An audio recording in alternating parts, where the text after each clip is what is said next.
بسم اللہ الرحمن الرحیم۔ السلام علیکم۔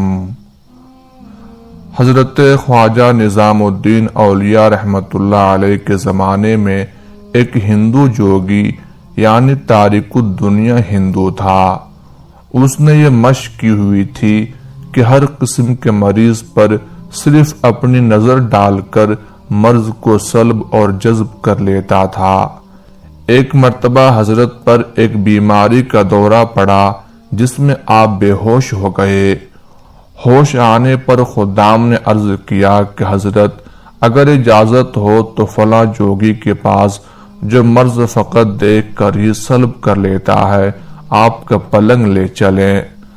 آپ نے فرمایا کہ خبردار ایسا مت کرنا، کیونکہ اندیشہ ہے کہ لوگوں کے عقائد میں خرابی پیدا ہو جائے گی، یعنی ہندو جوگی اور اس کے ماننے والے کہیں گے کہ جوگی کی کوئی حیثیت ہے وغیرہ۔ اتفاق سے ایک دن پھر حضرت کو دورہ پڑا اور بے ہوش ہو گئے۔ مریدین کو اپنے پیر و مرشد سے بے حد محبت و احترام کا درجہ ہوتا ہے، خلوص ہوتا ہے۔ وہ اپنے پیر و مرشد کی تکلیف برداشت نہیں کر سکتے۔ آپس میں مشورہ کر کے اسی بے ہوشی کے عالم میں اپنے شیخ کا پلنگ اٹھا کر اس جوگی کے مکان پر جا رکھا اور حضرت کے فرمان کے خلاف کرنے اور آپ کی ناراضی کا تدارک معافی چاہنے سے سوچ لیا کہ اپنے پیر و مرشد سے دل و جان سے بعد میں معافی مانگ لیں گے۔ جب حضرت کو اس ہندو جوگی نے دیکھا کہ اتنی بڑی ہستی میرے پاس آئی ہے، وہ تو پھولے نہ سمایا۔ دل میں سوچا کہ اب میری دکان خوب چمکے گی۔ جوگی نے حضرت کو دیکھا اور دیکھتے ہی اپنا تصور ڈالا، فوراً حضرت کے مرض کو سلب کر لیا۔ آپ ایک دم اٹھ کر بیٹھ گئے اور یوں معلوم ہوتا تھا کہ کوئی مرض ہوا ہی نہیں تھا۔ حضرت نے دیکھا کہ یہ اس جوگی کا مکان ہے۔ آپ سمجھ گئے کہ یہ لوگ محبت کی وجہ سے میری تکلیف برداشت نہیں کر سکے، اس لیے ازراہ شفقت کسی کو کچھ نہیں کہا، بلکہ اس جوگی کی طرف متوجہ ہوئے اور دریافت فرمایا کہ یہ بتلاؤ کہ یہ تاثیر جو تمہارے اندر ہے یہ کیا ہے اور کس عمل کی بدولت ہے؟ اس نے دست بستہ یعنی ہاتھ جوڑ کر عرض کیا کہ میرے پاس صرف ایک چیز ہے، وہ میرے گرو یعنی استاذ نے مجھ کو تعلیم دی ہے، اور وہ یہ کہ اس نے یہ کہا کہ ہمیشہ نفس کے خلاف کرنا، مطلب یہ کہ نفس کا چاہا ہرگز نہ کرنا۔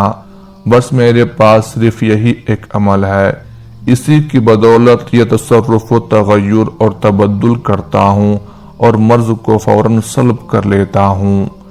یہ سن کر اللہ کے ولی نے اس سے دریافت فرمایا کہ اچھا یہ بتلاؤ کہ تمہارا نفس مسلمان ہونے کو چاہتا ہے؟ عرض کیا کہ ہرگز نہیں۔ حضرت خواجہ نظام الدین اولیاء رحمۃ اللہ علیہ نے فرمایا کہ پھر اپنے گرو کی تعلیم پر کہاں عمل رہا؟ ادھر تو حضرت نے یہ فرمایا اور ساتھ ساتھ اپنی باطنی توجہ فرمائی۔ نتیجہ یہ ہوا کہ اس ہندو جوگی نے ایک دم کلمہ طیبہ پڑھا اور صدق دل سے مسلمان ہو گیا۔ در حقیقت آپ رحمت اللہ علیہ نے اس پر بھی اپنا نورانی اور روحانی اثر ڈالا، جیسا کہ ارشاد باری تعالی ہے، احسان کا بدلہ احسان کے سوا کیا ہے۔ اس جوگی نے آپ کے مرض جسمانی کو ختم کیا تھا، حضرت نے اس کے باطنی مرض یعنی کفر و شرک کو سلب فرمایا اور اسلام میں داخل فرما کر ہمیشہ ہمیشہ کے لیے نار جہنم سے بچا لیا۔ اس طرح احسان کا بدلہ احسان ہو گیا۔ یوں بر صغیر میں ان عظیم باعمل اور باکرامت ہستیوں نے دین محمدی صلی اللہ علیہ وآلہ وسلم کی شمع روشن فرمائیں۔ حضرت خواجہ نظام الدین اولیاء رحمۃ اللہ علیہ جن کا تذکرہ اوپر کیا گیا ہے نے بادشاہوں کی صحبت سے ہمیشہ کنارہ کشی اختیار فرمائی، ان سے کسی حال میں ملنا پسند نہیں فرماتے تھے۔ بادشاہ جلال الدین فیروز شاہ خلجی کو حضرت سے ملاقات کی بڑی تمنا تھی، اس لیے اپنے ندیم خاص یعنی قریبی دوست امیر خسرو سے اپنی اس تمنا کا اظہار کیا۔ حضرت شیخ امیر خسرو کو بہت عزیز رکھتے تھے۔ انہوں نے سلطان سے وعدہ کیا کہ اجازت کے بغیر ان کی خدمت میں آپ کو لے جائیں گے۔ بادشاہ خوش تھا کہ اس طرح اس کی تمنا پوری ہو جائے گی۔ امیر خسرو نے بادشاہ سے وعدہ کرنے کو تو کر لیا، لیکن ان کے دل میں ایک خیال پیدا ہوا کہ کہیں ان کے مرشد کو یہ ناگوار نہ ہو، اس لیے انہوں نے اپنے مرشد کی خدمت میں عرض کیا کہ آپ کی خدمت میں بادشاہ آنا چاہتے ہیں۔